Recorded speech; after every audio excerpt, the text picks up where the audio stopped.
जलंधर की उत्पत्ति से लेकर उसे वध तक का प्रसंग सुनाकर सनत कुमार जी ने कहा, मुनि अब शंभु का दूसरा चरित्र प्रेम पूर्वक श्रवण करो। उसके सुनने मात्र से शिव भक्ति सुदृढ़ हो जाती है। व्यास जी शंखचूड़ नामक एक महावीर दानव था जो देवों के लिए कष्ट स्वरूप था। उसे शिवजी ने रण के मोहने पर त्रिशूल से मार डाला था। शिवजी का वह दिव्य चरित्र परम पावन तथा पाप नाशक है। तुम पर अधिक स्नेह होने कारण मैं उसका वर्णन करता हूँ। तुम प्रेम पूर्वक उसे श्रवण करो। ब्रह्मा के पुत्र जो महर्षि मरीचि थे, उनके पुत्र कश्यप हुए। ये मननशील धार्मिक सृष्टिकर्ता विद्या संपन्न तथा प्रजापति थे। दक्ष ने प्रसन्न होकर अपनी 13 कन्याओं का विवाह इनके साथ कर दिया। उनकी संतानों का इतना अधिक विस्तार हुआ कि उसका वर्णन करना कठिन है। उन कश्यप पत्नियों में एक का नाम दानु था। वह श्रेष्ठ सुंदरी तथा महारूपवती थी। उस साध्वी का सौभाग्य बढ़ता हुआ था। मुने उस दनु के बहुत से महाबली पुत्र हुए। विस्तार भय से उसके नाम नहीं गिनाए जा रहे। उनमें एक का नाम विप्रचित था जो महान बल पराक्रम से संपन्न था। उसका पुत्र दंभ हुआ जो जितेंद्रिय धार्मिक तथा विष्णु भक्त था। जब उसके पुत्र नहीं हुए तब वह वीर को चिंता हो गई।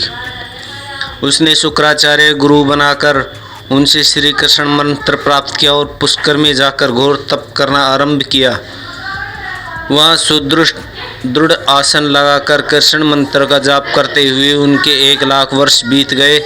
तब उस तपस्वी के मस्तक के एक ज्वालामय तेज निकलकर सर्वत्र व्याप्त हो गया। वह तेज इतना दुस्सह था कि उसके संपूर्ण देवता मुनि तथा मनु संतृप्त हो उठे। तब वे इंद्र को अगुआ बनाकर ब्रह्मा के शरण में हुए। वहाँ उन्होंने संपूर्ण संपत्तियों के दाता विधाता को प्रणाम करके उनकी स्तुति की और फिर विशेष रूप से व्याकुल हो अपना सारा वृत्तांत उनसे कह सुनाया। उनकी बात सुनकर ब्रह्मा भी उन्हें साथ लेकर वहाँ सारा वृत्तांत विष्णु को सुनाने के लिए वैकुंठ को चले। वहाँ पहुंचकर सब लोगों ने त्रिलोकी के अधीश्वर तथा रक्षक परमात्मा विष्णु को नीति भाव से प्रणाम किया और फिर हाथ जोड़कर उनकी स्तुति करने लगे। देवता बोले, देव हमें पता नहीं कि यह कौन सा कारण उत्पन्न हो गया। हम किसके तेज से संतृप्त हो उठे, वह आप ही बताइए। दीन बंधु, आपने दुखी सेवकों के रक्षा की तो आप ही हैं। अतः शरणदाता रामानाथ, हम शरणागतों की रक्षा कीजिए। सनत कुमार जी कहते हैं, मुने ब्रह्मा आदि देवताओं के वचन सुनकर शरणागत वत्सल्य भगवान विष्णु मुस्कुराए और प्रेम पूर्वक बोले। विष्णु ने कहा, अमरो शांत रहो, घबराओ मत, भयभीत न हो। कोई उलट पलट नहीं होगा क्योंकि अभी प्रलय का समय नहीं आया है। यह तेज तो दंभ नामक दानव का है जो मेरे भक्त हैं और पुत्र की कामना से तप कर रहे हैं। मैं उसे वरदान देकर शांत कर दूंगा। सनत कुमार जी कहते हैं, मुने भगवान विष्णु यो कह करने पर ब्रह्मा आदि देवताओं की व्याग्रता जाती रही। वे सभी धैर्य धारण करके अपने अपने धाम को लौट गए। इधर भगवान अच्युत भी वर प्रदान करने के लिए पुष्कर को चल पड़े। वहाँ वह दंभ नामक दानव तप कर रहा था। वहाँ पहुंचकर श्री हरि ने अपने मंत्र का जप करने वाले भक्त दंभ को सांत्वना देते हुए मधुर वाणी में कहा, वर मांग। तब विष्णु उपयुक्त वचन सुनकर और उन्हें आगे उपस्थित देखकर दंभ बड़ी भक्ति के साथ उनके चरणों में लोटपोट हो गया और बारंबार स्तुति करते हुए बोला।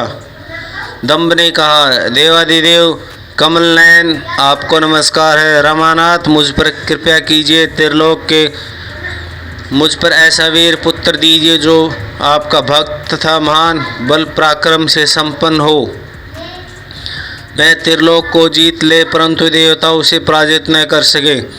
सनत कुमार जी कहते हैं, मुने दानवराज दंभ के यूँ कहने पर श्रीहरि ने उसे वह वर दे दिया और घोर तप से निवृत्त करके स्वयं अंतर्ध्यान हो गए। दानवेंद्र दंभ की तपस्या सिद्ध हो चुकी थी, उसे अब उसका मनोरथ पूर्ण हुआ था। अतः वह श्रीहरि के चले जाने पर उस दिशा को नमस्कार करके अपने घर को लौट गया। थोड़ी समय के उपरांत उसका भाग्यवती पत्नी गर्भवती हो गई। वह अपने तेज से घर के भीतर भाग को प्रकाशित करती हुई शोभा पाने लगी।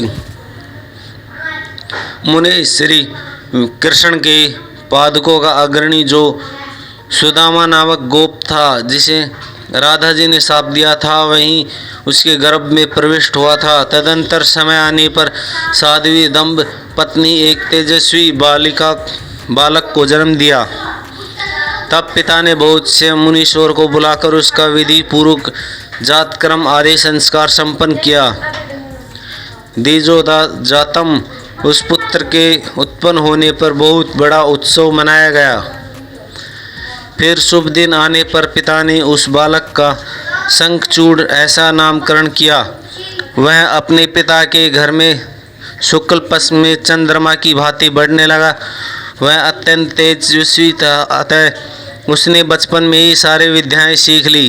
वह नित्य बाल क्रीड़ा करके अपने माता पिता का हर्ष बढ़ाने लगा और अपने समस्त कुटुंबियों को तो वह विशेष रूप से प्रेम भाज हो गया। तदंतर जब शंखचूड़ बड़ा हुआ तब वह जैगीश्वरी मुनि उपदेश के पुष्कर में जाकर ब्रह्मा जी के प्रसन्न करके भक्ति पूर्वक तपस्या करने लगा। उस समय वह एकाग्र हो अपनी इंद्रियों को काबू में करके गुरु उपदिष्ट ब्रह्मा विद्या का जाप करता और यह पुष्कर में तपस्या करते हुए दानवराज शंखचूड़ को वर देने के लिए लोक गुरु एवं ऐश्वर्यशाली ब्रह्मा शीघ्र ही वहाँ पधारे और उस दानवेंद्र से बोले, वर मांग। ब्रह्मा जी देखकर उसने अत्यंत नम्रता से उन्हें अभिवादन किया और फिर उत्तम वाणी से उनकी स्तुति की। तपस्या उसने ब्रह्मा को वर मांगते हुए कहा, भगवान मैं देवताओं के लिए अजय हो जाऊं। तब ब्रह्मा जी परम प्रसन्न हो बोले, तथास्तु ऐसा ही होगा। फिर उन्होंने शंखचूड़ को यह दिव्य श्री कृष्ण कवच प्रदान किया जो जगत के संपूर्ण मंगलों को भी मंगल और सर्वत्र विजय प्रदान करने वाला है। तदंतर ब्रह्मा जी की उस आज्ञा दी कि तुम बद्रीनाको जाओ, वहाँ धर्मध्वजा की कन्या तुलसी सकाम भाव से तपस्या कर रही है, तुम उसके साथ विवाह कर लो। यूँ कहकर ब्रह्मा जी उसी क्षण उनके सामने ही तुरंत अंतर्ध्यान हो गए। तब सिद्ध शंखचूड़ ने भी, जिसके सारे मनोरथ तपोबल से पूर्ण हो चुके थे और मुख पर प्रसन्नता खेल रही थी, पुष्कर में ही उस जगत के मंगल को भी मंगल स्वरूप कवच को गले में बांध लिया और ब्रह्मा की आज्ञा अनुसार वह तत्काल ही बद्री आश्रम को चल पड़ा। वह दानव शंखचूड़ सहसा उस स्थान पर जा पहुंचा जहाँ धर्मध्वजा की पुत्री तुलसी तप कर रही थी। सुंदरी तुलसी का तप स्वरूप कामनीय और मनोरथ था। वह उत्तम शील से संपन्न थी। उस सती को देखकर शंखचूड़ उसके समीप ही ठहर गया और मधुर वाणी में उससे बोला। शंखचूड़ ने कहा, सुंदरी तुम कौन हो, किसकी पुत्री हो, तुम यहाँ चुपचाप बैठकर क्या कर रही हो, यह सारा रहस्य मुझे तुम बताओ। सनत कुमार जी कहते हैं, मुने शंखचूड़ की यह सकाम वचन सुनकर तुलसी ने उससे कहा। तुलसी बोली, मैं धर्मध्वजा की तपस्विनी कन्या हूँ और यहाँ तपोवन में तप कर रही हूँ। आप कौन हो? संपूर्ण सुख अपने अभिष्ट स्थानों को चल जाएं। संपूर्ण नारी जाति ब्रह्मा आदि को भी मोह में डाल देने वाली होती है। ये विषुतुल्य निंदनीय दोष उत्पन्न करने वाली माया रूपिणी तथा विचारशीलों को श्रृंखला के समान जड़ लेने वाली होती है। सनत कुमार जी कहते हैं, मेरे से तुलसी जब इस प्रकार रस भरी बातें कहकर चुप हो गई, तब उसे मुस्कुराती देखकर शंखचूड़ ने भी कहना आरंभ किया। शंखचूड़ ने बोला, देवी, तुमने जो बात कही वह सारी की सारी मिथ्या है। ऐसी बात नहीं है, उसमें कुछ सत्य है और कुछ असत्य है। इसका विवरण मुझसे सुनो। शोभने जगत में जितनी पवित्र पति नारियां हैं, उनमें तुम अग्रणी हो। मेरा ऐसा विचार है कि जैसे मैं पाप बुद्धि कामी नहीं हूँ, उसी प्रकार तुम काम पराधीन नहीं हो। फिर इस समय मैं ब्रह्मा जी की आज्ञा से तुम्हारे समीप आया हूँ और गंधर्व विवाह विधि से तुम्हें ग्रहण करूँगा। भद्रे, क्या तुम मुझे नहीं जानती हो अथवा तुमने कभी मेरा नाम भी नहीं सुना? अरे देवताओं में भगदड़ डालने वाले शंखचूड़ मैं ही हूँ। मैं दानव का वंश तथा दंभ नामक दानव का पुत्र हूँ। पूर्व काल में मैं श्री हरि का पार्षद था। मेरा नाम सुदामा गोप था। उस समय मैं राधा जी के साथ से दानवराज शंखचूड़ होकर उत्पन्न हुआ हूँ। ये सारी बातें मुझे ज्ञात हैं, क्योंकि श्री कृष्ण के प्रभाव से मुझे अपने पूर्व जन्म का स्मरण बना हुआ है। सनत कुमार जी कहते हैं, मुनि, तुलसी जी के समक्ष यूँ कहकर शंखचूड़ चुप हो गए। जब दानवराज ने आदरपूर्वक तुलसी से ऐसा सत्य वचन कहा, तब वह परम प्रसन्न और मुस्कुराकर कहने लगी। तुलसी बोली, भद्र पुरुष, आज अपने सात्विक विचार से मुझे पराजित कर दिया। जो पुरुष स्त्री द्वारा परास्त न हो, उसके वह संसार में धन्यवाद का पात्र है, क्योंकि जिसे स्त्री जीत लेती है, पुरुष सदाचारी होते हैं, वे भी सदा अपमान बना रहता है। देवता, पितृ और समस्त दानव उसकी निंदा करते हैं। जनना सोच तथा मरना सोच में ब्रह्मा 10 दिनों में, क्षत्रिय 12 दिनों में और वैश्य 15 दिनों में शुद्ध हो जाता है, और शूद्र की शुद्धि 1 मास में हो जाती है।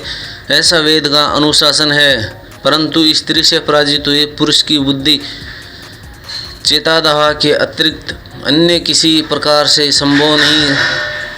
इसी कारण इनके पितर उसके द्वारा दी गई पिंड, तर्पण आदि की इच्छा पूर्वक ग्रहण नहीं करते, तथा देवता भी उनके द्वारा अर्पित किए गए पुष्प, फल आदि स्वीकार नहीं करते। जिसका मन स्त्रियों द्वारा आहित हो जाता है, उसके ज्ञान, उत्तम तप, जप, होम, पूजन, विद्या और दान से क्या लाभ?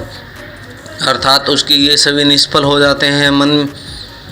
मैंने आपके विद्या, प्रभाव और ज्ञान की जानकारी के लिए भी आपकी परीक्षा ली है, क्योंकि कामनी को चाहिए कि वह एक अपने मनोनीत कांति की परीक्षा करके ही उसे पति रूप में वर्ण करे। सनत कुमार जी कहते हैं, व्यास जी जिस समय तुलसी यूँ वार्ता कर रही थी, उसी समय सृष्टि करता ब्रह्मा वहाँ आ पहुँचे और इस प्रकार कहने लगे। ब्रह्मा जी ने कहा, शंखचूड़, तुम इसके साथ क्या गंधर्व व्यर्थ में वाद विवाद कर रहे हो? तुम गंधर्व विवाह विधि से इसका पाणी ग्रहण करो, क्योंकि निश्चय ही तुम पुरुष तत्व हो और यह सती साध्वी नारियों में रतन स्वरूप है। ऐसी दशा में निपुण का निर्गुण के साथ सगामन गुणी की हो। फिर तुलसी और लक्ष्य करके बोले, सती साध्वी तुलसी, तुम ऐसे गुणवान कांति और क्या परीक्षा ले रही हो? ये तो देवताओं, असुरों तथा दानवों के मान मर्दन करने वाले हैं।